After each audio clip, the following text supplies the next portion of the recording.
sure I've already had a glimpse of the presentation, so it's going to be a visual appetite. Yes, definitely. Thank you very much. Right, left, we're going to get out of here. Yeah.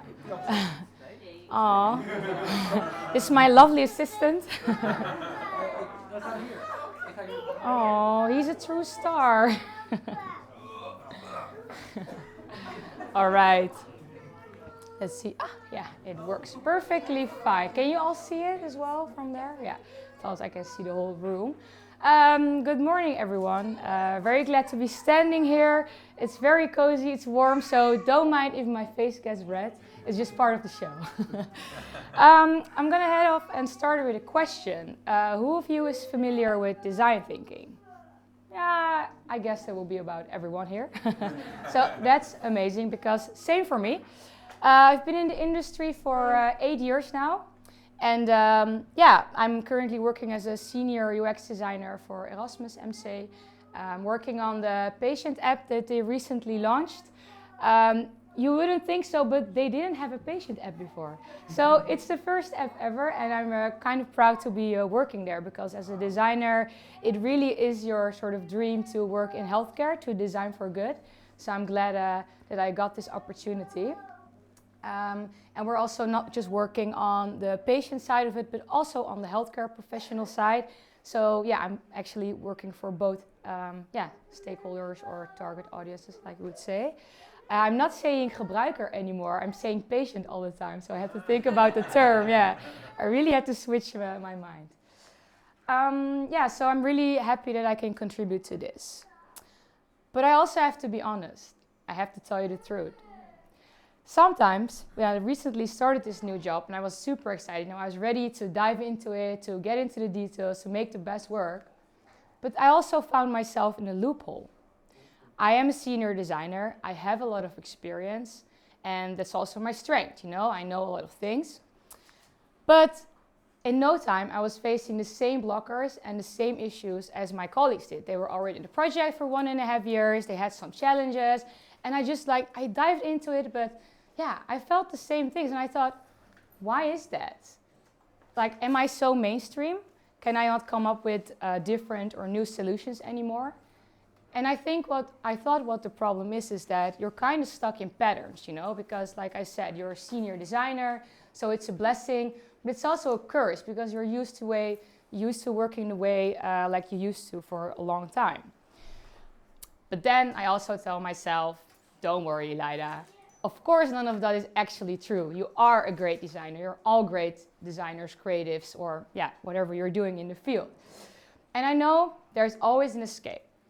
And for me, like you probably already guessed, it's speculative design.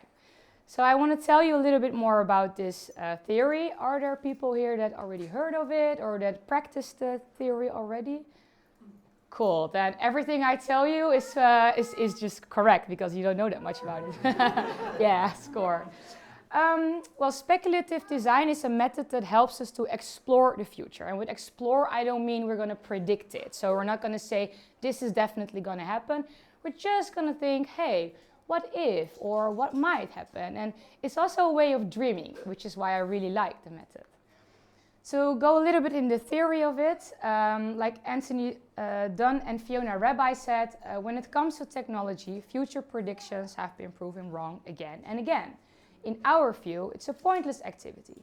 What we're actually interested in is the idea of possible futures and using them as tools to better understand the present and to discuss the kind of future people want.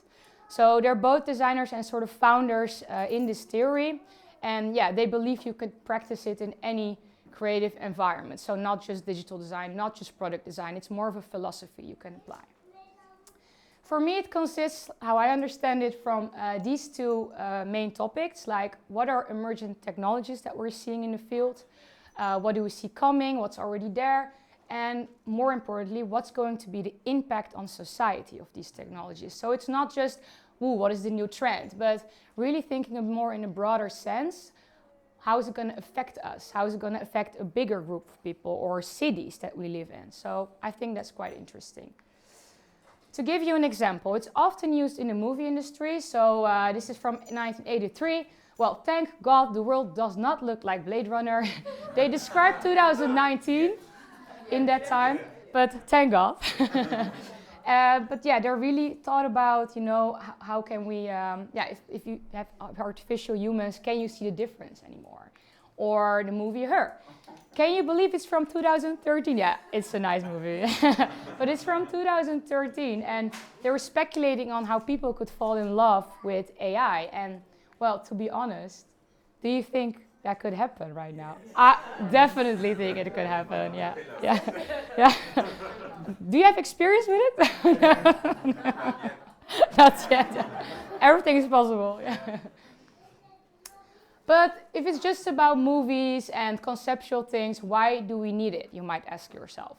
Well, there are... Oh, well, this is a bonus slide. You might have heard about the largest radioactive nuclear waste repository in New Mexico. I'm not sure if you heard about it. The WIPP. And the WIPP will remain dangerous to human lives for 10,000 years. So it's quite difficult what they're storing there. It's nuclear waste. And how are you going to communicate, 10,000 years from now, that there's dangerous stuff in there? Because there's a lot of time for symbols as we know them now to evolve, and for text to maybe have disappeared completely, or that visual representations of things are just not the same anymore. So how are you going to design for that? So they started a project in the 80s as well in America, and they came up with a couple solutions. For instance, radioactive felines. So it's based on the idea that cats are in the world for a lot of years already, and we can sort of trust their senses, right? We know when they go to somewhere or they act in a certain way, we can feel without actually communicating that something's going on. So they thought, maybe this is something cool, and I don't know, maybe it will happen. It would be pretty nice.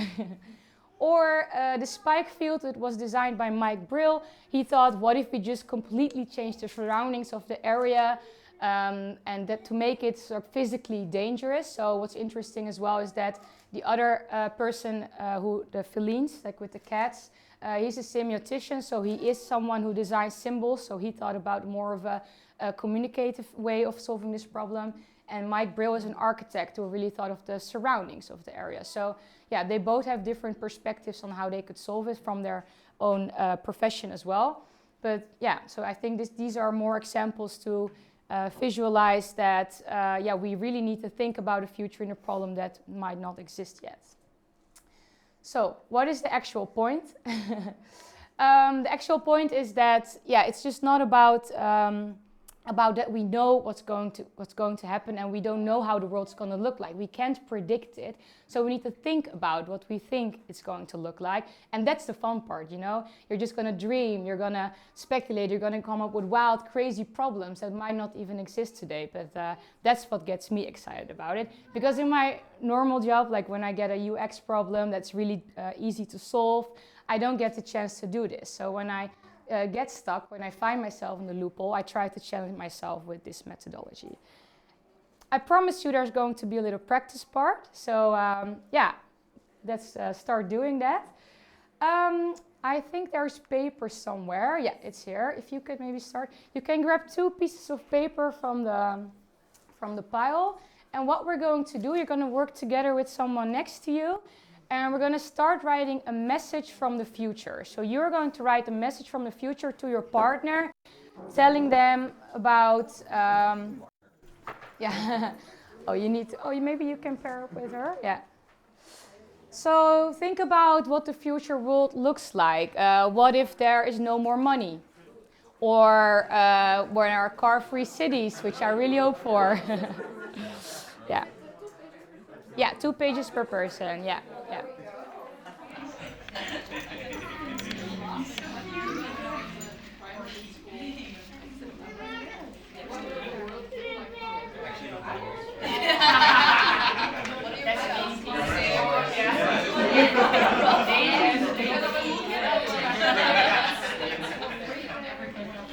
Yes, all right. This is fun, right? This is fun. I hope. I heard a lot of laughter. I saw amazed faces. So, of course, I'm very curious about some of the stories. So, who volunteers to read out the story or tell about it? Yeah? Okay, cool, go. We had a very similar, doom scenario. Doom scenario, okay, nice.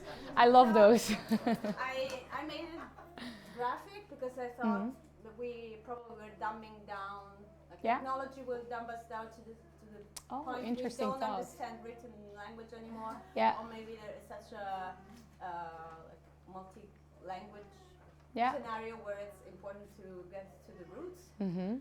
And I also thought maybe the flat earthers won and Flat we don't earthers. know anymore that we are on a round, like on a sphere. So Yeah. I thought better to show the starting point. So this shows that we moved to a different planet. Yeah. So I thought better to confirm with icons and emoticons and stuff Yeah. like that, because maybe the language will survive. So we moved home with a rocket here. Yeah. People, planet, check. It Check worked. mark. So Yeah. it worked. But you don't have fresh food anymore, and we need to we resort to eating stuff out of Yeah. cans and supplements. Yeah. So Yeah. Nice doom scenario. Yeah. Thank you for sharing. Yeah. And is there also a happy one, or were they all very bizarre and doom? Yeah. Yeah. All right. I had the scenario that intellectual property doesn't exist anymore because AI stole everything.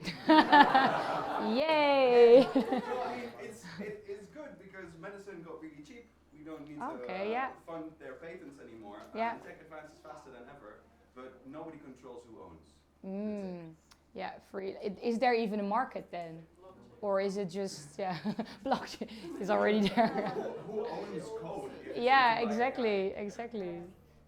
Nice thought. Yeah, cool. Jeff. All right. Oh, yeah. Go for it. A future where elderly people play, are creative, share their wisdom with society, and keep on reimagining and exploring through their That's nice. Yeah. Yeah, very hard.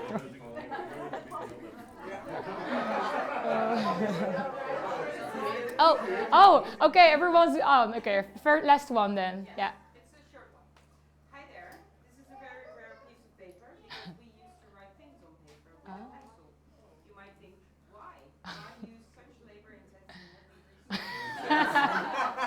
Everything goes via vibration, and we use our human energy. Nice. Really cool. Yeah. Awesome. Thanks. All right. So, why this method, you might ask? Well, for me, speculative design, it's also the theory, starts with breaking free from the status quo. So you really set your mind to a weird scenario, different level, which really opens up your minds to new perspectives. So that's why this is a really small exercise you can do by yourself. You could honestly do it everywhere for any occasion, just to be like, okay, I want to feel different for now, or I want to be in a different state of mind. Write yourself a letter from the future. You might even put it somewhere and write it in a couple days, or maybe even in a year. And just see what it does to you. So the next, the thing is that we really want to rewrite the status quo that we live in. That's sort of the point of doing speculative design. A status quo is the thing that sets the basics for the world that you're going to create. So speculative design is about creating a new world, a new future, and this is where it starts with. And the next part of it would be exploring this future more. So you sort of set a basis for this world or this future, and you're going to think about or speculate a bit more on, all right, so I'm going to think now of alternative scenarios. So what if this happens? What's going to be the consequence of that? And to do this, we have as well a very practical method, which is called the consequence wheel. I put this in so that you really know how to use this. So in the middle, so you start writing a lot of what-if scenarios, then you start to combining them, like for instance with dot voting, or just pick the ones that you would like to work with, that you think it's fun, because you know what's really nice about this method, it doesn't have to be based on research, or it doesn't have to be based on facts. The point is that you start speculating. So you write the scenario in the middle and you start thinking about, all right, what if this happens? What's the consequence? But then what's the consequence of that consequence? And then you just build it up from there, and you basically start wheeling. We're not going to do this. This is just an example to show you that you can use this as well. The next step would be building a future world. So you're going to put a bit more elements in there. And that's kind of this is what it looks like. And this is what we're going to do as well now. And so the thing is that you think about these scenarios like I showed you with the movies. So in a world where ... people, or like where voice AIs are compelling, people fall in love with them, for instance, you can write. And then you think about a year, a place where this happens, and the story of a person, a character. So it's sort of like a persona, but then you think more in terms of a character, so it's fictional, non-fiction. And then, what are the goals they're trying to achieve? So this is a small part of it. You can make it bigger as well, but I thought for now we can practice a little bit with this. So look at the stories you wrote together and try to come up with one world where the stories are combined, or just pick one of those and see if you can fill in these small questions. So I'm going to give you 5 minutes to practice on this.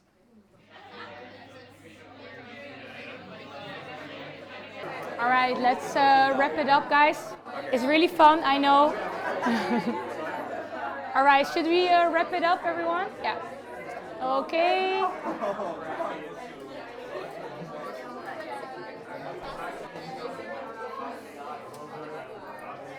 All right. I know we can continue for hours, but let's wrap this part up as well. Okido. Also, people in the back, if I can have your attention, thank you very much. The world building template, how did it go? Was it easy to do, fun to do? Yeah, okay. Fun, nice, cool. Why do we apply this method, you might ask yourself as well. The good part about it is that it really triggers imaginative characters with imaginative pains and needs, which also sets you again free from the status quo that we know. So it's sort of creating a persona in a broader sense, which is super fictional. But that's also, again, the good part about it. So it's not realistic problems, but they might represent the fears or the hopes that we personally have. So it's again a really, useful activity to do in speculative design. And the complete template, I also want to show you again as well. Looks like this. So what right now is adding more characteristics of this character, which are also very free to apply however you want. So you can make a drawing, you can ask ChatGPT maybe to make an image, or what was the other one? Midjourney, exactly. Any of those tools, or maybe ask a child to make a drawing. So everything is possible. And you really think about the pains and needs, like I said. So this is a format that you can use, and it's called World Building Template. So I really hope your imaginations are running wild already. Mine are, even with hearing the short stories from you. I have a question for you. Who wants to live in the future world that they created? Oh, that's actually, okay, 50-50.